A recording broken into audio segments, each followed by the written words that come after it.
you guys have been keeping up on the community tab on my channel, you should know that I've been plugging Elias' channel for past few videos now. He's actually built a home theater that kind of looks like mine, maybe a little bit bigger. He's got a projector. He brought some new chairs. He's running the Marantz 6013, which I recently reviewed.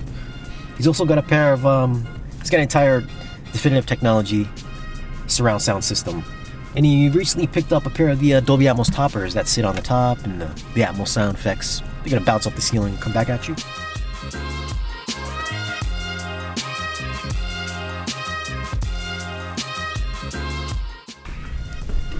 Alright, we're here. Told you guys it's kind of like my theater, right? Best universal remote right here.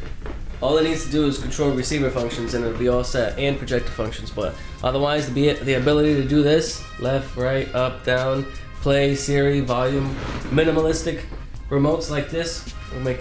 What's that, the Apple TV? Yeah, the minimalistic remotes like this make home theaters like this a joy to actually be in. So I was telling them they were on their way over to check out these things right here, the Atmos toppers. So we came here to give it a little listen, see how good Atmos reflective speakers are compared to actual speakers on my ceiling. So I'll give you guys some thoughts and impressions, and we'll hear from Elias as well. Is that unwanted? Somebody talk to me, man. You're right at 5. Zero contact.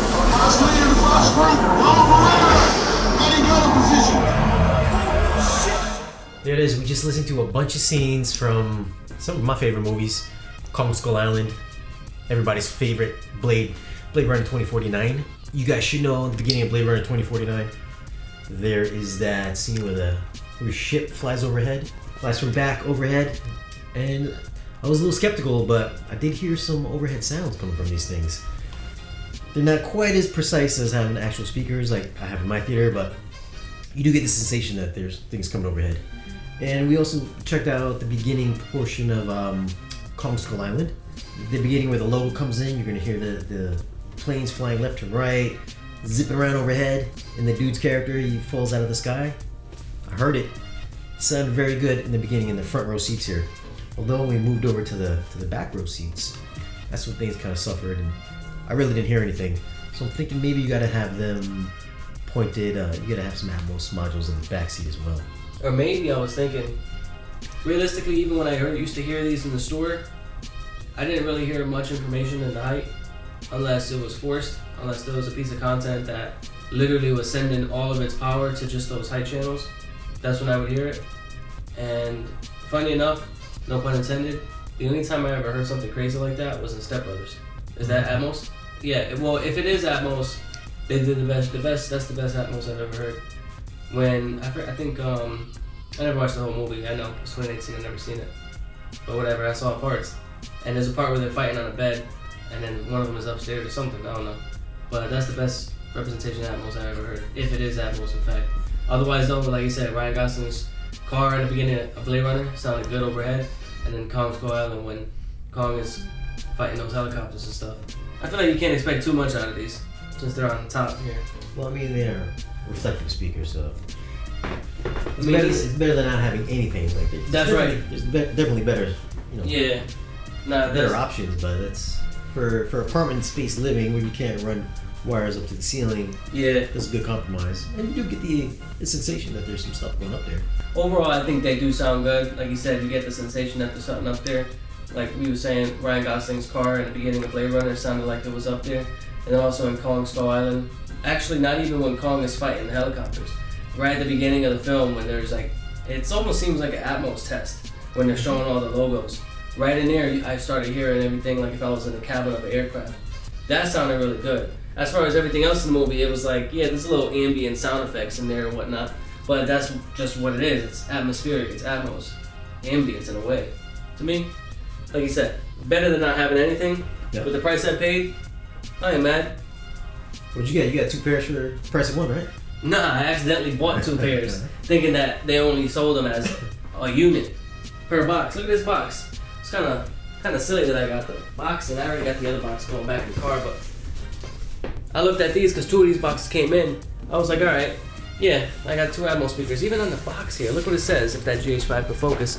Quantity 1. It literally says quantity 1. You forget, you're not reading the up part. It says UMPR. Which What's that? probably means pair. Unit. Oh pair. yeah. Unit, whatever U/M, and then PR. I just thought it came from Puerto Rico. That's what I thought. It even says that on the website. It says A90 in parentheses, and then it says PR. I just thought that it was Puerto Rican speakers. To match the Puerto Rican user. So there's one more thing besides the Atmos speakers, which did sound good. I like them. But there's another problem he's got in his room, which he's got a big suck out right in the main row here. All the bass is going to the back of the room, but we're getting nothing in the front of the room. So that means he's gonna have to pony up, get another subwoofer, even out that bass. So that would seem to be the next on his list of projects to do. And of course, I recommended do SVS, unless you want to stick with the Def Tech family. Probably just a little subwoofer. What's their like a Super Cube or something? Yeah, like Super that? Cube 2000. Maybe just to even things out a little bit. But we'll have to catch that in his next video update. Yeah, I put out a video update about these A90s and how I got them in. I did a little unboxing, and you can see I was so surprised that I had 2 in one box. It's actually I'm very happy. Almost felt like, that feeling that you get when you scratch a lotto ticket and you win something. Kind of felt like that. But nah, subwoofer, definitely, I'll take it.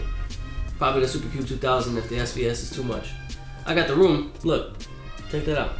Those white cables are gonna go away. Don't worry about that, guys. I know all you cable freaks are gonna go crazy about all that stuff that's there, but it's still in semi-development right now. Still in phase 1, right? All right, guys, there you have it. Just quick impressions of what we thought about having Atmos toppers on the Def Tech speakers, or even if you got an Atmos soundbar. Kind of the same experience. You get some good atmospheric, some good ambiance. So if you don't have the space to put actual in-ceiling speakers in, or just mounting speakers to your ceiling, just go the route of doing Atmos speakers. Again, thanks for checking out this video, and subscribe to Elias' channel if you want to keep up on the latest updates on his home theater journey. We'll see you guys again in the next video.